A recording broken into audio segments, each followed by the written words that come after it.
Hello students, welcome back to the channel Educational Galaxy. हम कर रहे हैं क्लास 9 साइंस का chapter number 5 that is the fundamental unit of life. तो इस पूरे चैप्टर में हमें सेल के बारे में पढ़ना है।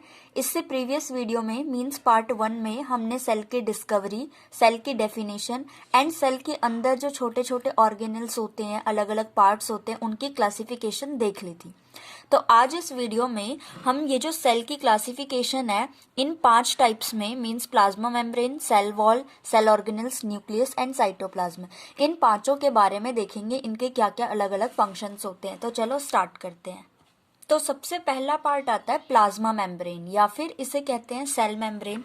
सो outermost covering of the cell, जो प्लाज्मा मेम्ब्रेन होती है वो सेल की आउटर मोस्ट कवरिंग होती है। It separates the contents of the cell from its external environment. जो प्लाज्मा मेम्ब्रेन होती है या फिर जो सेल मेम्ब्रेन होती है, इसका काम क्या होता है, ये सेल के अंदर का जो सामान है और बाहर का जो सामान है उन दोनों के बीच में एक तरह से वॉल सी बनी रहती है, उन दोनों को सेपरेट करके रखती है। It allows the entry and exit of some material in and out of the cell. अब ये जो होती है ना प्लाज्मा मेम्ब्रेन, इसका एक तरह से काम है डोर की तरह। ये अलाउ करती है सेल के बाहर जितने भी कंपोनेंट्स हैं उनमें से किसको वो अलाउ करेगी अंदर जाना। तो ये पूरी जिम्मेदारी प्लाज्मा मेम्ब्रेन की होती है कि वो बाहर से एक्सटर्नल मटेरियल को अंदर अलाउ करे जाना या फिर ना करे, और अंदर से किसी चीज को बाहर आना अलाउ करे या फिर नहीं करे। Some substances like CO2 and O2 can move across the cell membrane by the process of diffusion.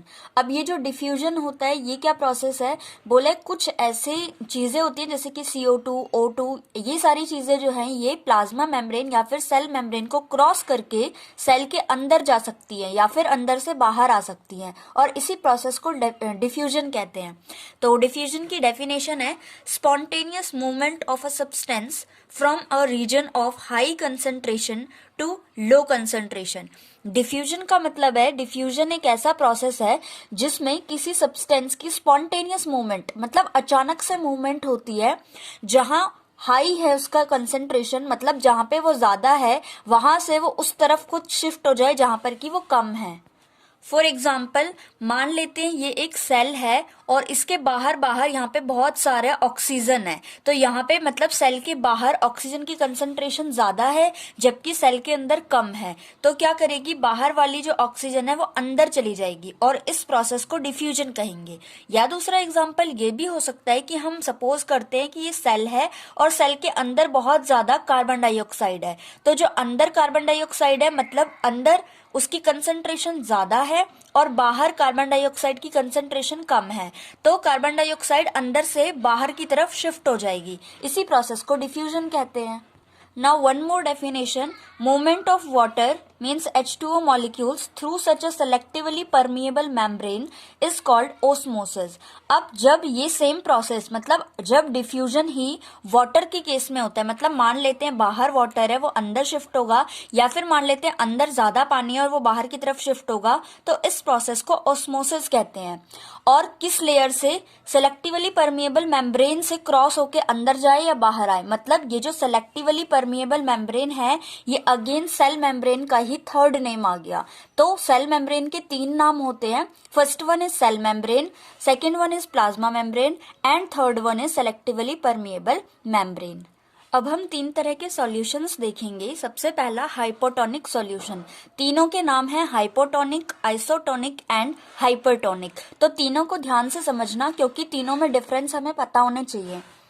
सबसे पहले हाइपोटोनिक सॉल्यूशन क्या होता है, if the medium surrounding the cell has a higher water concentration then the cell will gain water by osmosis, such a solution is known as hypotonic solution. Simple सी बात है, बोला अगर किसी सेल, कोई सी सेल है और मान लो सेल के बाहर बाहर पानी की कंसंट्रेशन ज्यादा है, तो ऑफकोर्स सेल क्या करेगी, पानी को एब्जॉर्ब कर लेगी, मतलब बाहर का पानी अंदर चला जाएगा ऑस्मोसिस के प्रोसेस से। इसी तरह के सॉल्यूशन को बोलते हैं hypotonic solution. Now second one is isotonic solution. if the medium has exactly the same water concentration as the cell, there will be no net movement of the water across the cell membrane. Such a solution is known as isotonic solution. तीनों में ही सबसे easy है isotonic. Iso का मतलब ही होता है same या फिर इक्वल. आइसोटोनिक सॉल्यूशन का मतलब है, सपोज करते हैं हमारे पास कोई सेल है जिसके बाहर भी वाटर कंसंट्रेशन उतनी ही है और सेल के अंदर भी वाटर की कंसंट्रेशन एग्जैक्टली सेम है. मतलब सेल के inside and outside water concentration बिल्कुल सेम है. तो ऐसे केसेस में क्या होता है, सेल ना तो पानी को एब्जॉर्ब करेगी और ना ही पानी को छोड़ेगी. तो इस केस में इस सॉल्यूशंस को हम बोलते हैं isotonic solutions. Now third is hypertonic solution. If the medium has a lower concentration of water than the cell will lose the water by osmosis. Such a solution is known as hypertonic solution. Hypertonic solution क्या होते हैं कि अगर cell के अंदर ज्यादा water की concentration है लेकिन सेल के बाहर कम है, तो इन केसेस में सेल क्या करेगी, पानी को लूज कर देगी जिससे सेल श्रिंक हो जाएगी. तो इस प्रोसेस को जब सेल ऑस्मोसिस के थ्रू वाटर को लूज कर दे, ऐसे सॉल्यूशंस को हम हाइपरटोनिक सॉल्यूशंस कहते हैं. तो तीनों सिंपल थे. हाइपोटोनिक में वाटर की कंसंट्रेशन सेल के आउटसाइड ज्यादा होगी, आइसोटोनिक में दोनों तरफ सेम होगी कंसंट्रेशन वाटर की, और थर्ड हाइपरटोनिक में सेल के अंदर वाटर कंसंट्रेशन हाई होगी. 2 पॉइंट्स और हैं प्लाज्मा मेम्ब्रेन के. The plasma membrane is flexible. जो प्लाज्मा मेम्ब्रेन होती है या फिर सेल मेम्ब्रेन, वो बहुत ही फ्लेक्सिबल होती है. It is made up of organic molecules called lipids and proteins. और ये किन चीजों से बनी होती है मिलकर के, लिपिड्स एंड प्रोटीन्स, जो कि ऑर्गेनिक मॉलिक्यूल्स हैं, इनसे मिलकर के प्लाज्मा मेम्ब्रेन बनी होती है. Now cell wall. Apart from cell membrane, plant cells has another rigid outer covering called the cell wall. सबसे इंपॉर्टेंट बात स्टूडेंट्स यहाँ पर ये याद रखना कि सेल वॉल जो है वो सिर्फ और सिर्फ प्लांट सेल्स में ही प्रेजेंट होती है. तो प्लांट सेल्स में हमें बोला है कि सेल मेम्ब्रेन के अलावा सेल मेम्ब्रेन के बाहर एक और हार्ड आउटर कवरिंग होती है जिसे सेल वॉल कहते हैं. Cell wall lies outside the plasma membrane. Plasma membrane के बाहर होती है ये cell wall. It is made up of cellulose. ये किससे बनी होती है, सेल वॉल जो है ये सेल्यूलोज से मिलकर के बनी होती है. Cellulose is a complex substance and provide strength to plant. Cellulose हमने पहले छोटी क्लासेस में भी पढ़ा है. जो सेल्यूलोज होता है ग्रास के अंदर पाया जाता है. तो सेल्यूलोज एक कॉम्प्लेक्स सब्सटेंस है जो कि प्लांट्स को स्ट्रेंथ प्रोवाइड करता है. Cell wall permits the cells of plants, fungi, bacteria to make hypertonic external media without bursting. Cell wall का एक और काम क्या है, सेल वॉल जो होती है एक तो प्लांट्स के अंदर प्रेजेंट होती है, इसके अलावा कुछ फंजाई में एंड बैक्टीरियाज में भी प्रेजेंट होती है. तो सेल वॉल क्या करती है, हाइपोटोनिक सॉल्यूशन होते हुए भी, हाइपोटोनिक का मतलब सेल के बाहर जो है वाटर कंसंट्रेशन ज्यादा होगी या किसी भी लिक्विड की कंसंट्रेशन जो है वो सेल के आउटसाइड में ज्यादा होगी. तो इन केसेस में सेल क्या करती है, एब्जॉर्ब कर लेती है वाटर को. तो सेल वॉल हेल्प कराती है सेल को कि कहीं वो पानी इतना ना एब्जॉर्ब कर ले कि वो बर्स्ट हो जाए, वो फट ही ना जाए. वो क्या करती है, जितना पानी एब्जॉर्ब करना है उसको जितनी नीड है उतना एब्जॉर्ब कराएंगे और उसके बाद एक तरह से डोर को क्लोज कर देंगे कि इसके बाद तुम पानी को एब्जॉर्ब नहीं कर सकते, ताकि सेल बर्स्ट ना हो जाए. अब एक और प्रोसेस है plasmolysis. When a living plant cell loses water by osmosis, there is shrinkage or contraction of the contents of the cell away from the cell wall. This phenomena is known as plasmolysis. Plasmolysis क्या होता है, जब कोई living plant cell water को lose कर देती है osmosis के प्रोसेस से. वाटर को लूज करना मतलब हाइपरटोनिक सॉल्यूशन, जब पानी अंदर सेल के ज्यादा होता है और बाहर कम होता है. तो ऐसे केसेस में जब कोई लिविंग जिंदा प्लांट सेल पानी को लूज कर दे तो जो सेल है, प्लांट सेल है, वो श्रिंकेज हो जाती है उसमें, मतलब वो सिकुड़ जाएगी एक तरह से. इसी फिनोमिना को, इसी प्रोसेस को प्लास्मोसिस कहते हैं. ये इतना था सेल वॉल. अब देखते हैं थर्ड, न्यूक्लियस. न्यूक्लियस बहुत इंपॉर्टेंट है, ध्यान से सुनना. It has a doubled layer covering called nuclear membrane. जो न्यूक्लियस होता है सेल के अंदर, इसके न्यूक्लियस के बाहर भी एक कवरिंग होती है जिसे न्यूक्लियर मेम्ब्रेन कहते हैं. जैसे कि मान लेते हैं ये हमारी सेल है, तो इसको तो हम क्या बोलते हैं, सेल मेम्ब्रेन. और इसके अंदर मान लेते हैं ये न्यूक्लियस है, ये अंदर वाला पूरा, तो इसके बाहर ये एक कवरिंग होगी जिसे बोलते हैं nuclear membrane. Nuclear membrane has pores which allow the transfer of material from inside the nucleus to its outside. अब जैसे कि सेल मेम्ब्रेन बाहर के सब्सटेंसेस को अंदर आना और सेल के अंदर के सब्सटेंसेस को बाहर जाना अलाउ करती थी, सेम ऐसे ही न्यूक्लियस की जो आउटर कवरिंग है मींस न्यूक्लियर मेम्ब्रेन, इसके अंदर छोटे छोटे पोर्स होते हैं जो अलाउ करते हैं सेल के अंदर से किसी चीज को न्यूक्लियस के अंदर जाने देना या फिर न्यूक्लियस से बाहर सेल में आने देना।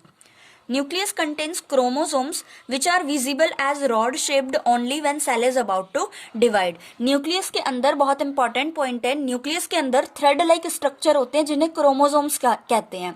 Rod shaped thread like structure होते हैं और ये सिर्फ तभी विजिबल होते हैं, ये सिर्फ तभी दिखाई देते हैं जब न्यूक्लियस जो है वो डिवाइड होने वाला होता है 2 पार्ट्स में। अब ये क्रोमोसोम्स होते क्या हैं? Chromosomes contain information for inheritance of feature from parents to next generation in the form of DNA, deoxyribonucleic acid molecules.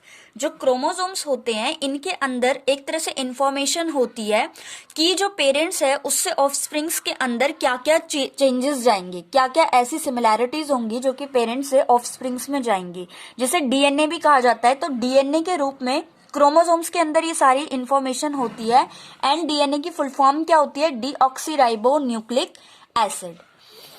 Now chromosomes are composed of DNA and protein. Chromosomes DNA and protein से मिलकर के बने होते हैं। Functional segment of DNA are called genes. अब DNA का भी जो अलग अलग फंक्शन है, डीएनए के अंदर भी अलग अलग फंक्शंस होते हैं, तो उन्हें एक फंक्शन को अगर हम देखें तो एक फंक्शनल सेगमेंट को जीन्स कहा जाता है। The nucleus plays a central role in cellular reproduction. जो न्यूक्लियस होता है इसका एक और जो इसकी इंपॉर्टेंट फंक्शन है इसका, वो सेल्यूलर रिप्रोडक्शन, मतलब जब सेल डिवाइड होता है 2 पार्ट्स में उसमें भी बहुत ज्यादा रोल होता है न्यूक्लियस का। Cellular reproduction is the process of reproduction by which a single cell divides and forms the new cells. Simple सी cellular reproduction क्या होता है ये बात बता दी। अब cellular reproduction मतलब जब सेम एक न्यूक्लियस न्यू सेल्स में डिवाइड होता है तो उसे कहते हैं cellular reproduction. There are some organisms in which there is an absence of nuclear membrane are called prokaryotes. ऐसे भी अब कुछ एनिमल्स होते हैं, ऐसे भी कुछ ऑर्गेनिजम्स होते हैं जिनके अंदर न्यूक्लियस तो होता है लेकिन न्यूक्लियर मेम्ब्रेन नहीं होती। ऐसे ऑर्गेनिजम्स को प्रोकारियोट्स कहते हैं। अब एक अच्छा सा डिफरेंस आता है प्रोकारियोटिक एंड यूकारियोटिक में, तो उसे देख लेते हैं। ये रहा, एग्जाम में भी सिंपल सा आता है, right difference between प्रोकारियोटिक and eukaryotic. तो कैरेक्टर वाइज डिफरेंस देखते हैं। जैसे कि कैरेक्टरिस्टिक्स फर्स्ट ले रहे हैं हम, साइज क्या होता है। जो प्रोकारियोटिक होते हैं ये स्मॉल साइज के होते हैं, 1 से लेके 10 म्यू मीटर तक। यूकारियोटिक जो होते हैं लार्ज साइज के होते हैं, 5 से लेके 100 म्यू मीटर तक। न्यूक्लियर रीजन मतलब जो न्यूक्लियर मेम्ब्रेन होता है वो सारा जो पार्ट है वो प्रोकारियोटिक में एब्सेंट होता है, यूकारियोटिक में प्रेजेंट होता है। क्रोमोसोम्स प्रोकारियोटिक में सिंगल क्रोमोसोम पाए जाते हैं जबकि यूकारियोटिक में मोर देन 1, एक से ज्यादा भी पाया जा सकता है।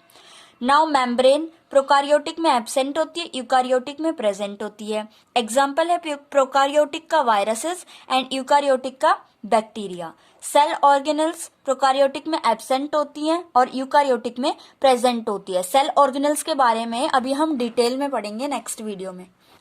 Now fourth is cytoplasm. Cytoplasm is the fluid content inside the plasma membrane. Cytoplasm जो है वो भी सेल का एक पार्ट है। साइटोप्लाज्म जो होता है एक जेली लाइक सब्सटेंस होता है, फ्लूइड जैसा, जो कि प्लाज्मा मेम्ब्रेन के अंदर पाया जाता है। It also contains many specialized cell organelles. अब ये जो साइटोप्लाज्म होता है ना, इसके अंदर होती है छोटी छोटी सेल ऑर्गेनल्स, जिनके बारे में हम नेक्स्ट वीडियो में अब डिटेल में हर एक सेल ऑर्गेनल का नेम और उनके फंक्शंस क्या होते हैं वो डिस्कस करेंगे।